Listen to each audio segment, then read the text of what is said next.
dirais que c'est une conjugaison d'une volonté du Laritt de s'ouvrir, notamment aux artistes chambériens, de toucher des publics plus jeunes. Le but, c'est justement de détonner, c'est-à-dire que le Laritt se doit maintenant d'avoir, finalement, on ne doit pas pouvoir le classer.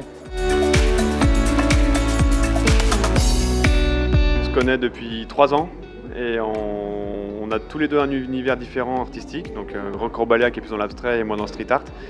Et on a fait une exposition à la Chapelle Vaugelas et depuis cette exposition, on ne s'est pas lâché. On a voulu développer une autre idée sur le thème du patrimoine chambérien. Chambéry, ça nous titillait, on va dire ça comme ça, voilà. Et on s'est dit de réfléchir à l'aspect patrimonial de Chambéry. Au début, on était parti vraiment sur du bâtiment plutôt. Architectural. Voilà, architectural. Et en fait, en cherchant, en avançant dans nos recherches, aussi bien aux archives qu'en se baladant, qu'en prenant des photos, on s'est rendu compte que finalement le patrimoine de Chambéry était beaucoup plus large. L'exposition qui est lancée ce soir donne un nouveau regard sur le patrimoine chambérien. On n'est pas que sur les lieux emblématiques comme on les connaît, les éléphants, le château. Ils ont apporté un regard nouveau. Le travail qu'ils font, Roch Robalia et Grafmat, est très impressionnant et ils ont associé une troisième artiste qui, elle aussi, amène une touche de féminité à cette scénographie qui n'est pas sans interpeller et sans faire vraiment plaisir. Ça me plaît beaucoup, je suis venue avec mes enfants en plus et je suis contente qu'ils découvrent ça aussi.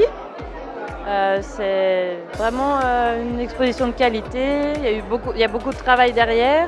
J'ai eu le temps de voir travailler les artistes puisqu'ils sont arrivés fin août et ils ont travaillé de façon acharnée à ce projet. Ça a été vraiment une surprise et le résultat est vraiment à la hauteur du travail engagé. J'aimais bien le travail d'un des artistes à la base, là j'en découvre 2 autres et puis c'est vraiment, voilà, je regrette pas d'être venue avec mes enfants. Je crois que c'est ce qui fait l'intérêt aussi de cette exposition, c'est le travail vraiment en pleine harmonie des 2 artistes. On a voulu inciter les gens à regarder autrement en fait, la ville, pas seulement d'un point de vue carte postale, on a des murs qu'on connaît déjà, c'est d'aller plus en profondeur et d'aller voir vraiment les murs d'une autre manière, d'aller pousser un peu les yeux, le regard un peu au-dessus, un peu en dessous de la ville. Et il y a tellement de choses intéressantes dans cette ville qu'il y a une mine d'or vraiment à exploiter. L'idée, c'est aussi de les emmener à changer de rythme entre le temps où on est en observation et le temps où la ville elle s'accélère et la ville est en mouvement. Et pour le coup, nos travaux, nos univers se correspondent bien et ça semble bien parce que tu as plutôt une dynamique urbaine en mouvement. Moi, j'ai plutôt quelque chose, un travail géométrique plutôt posé.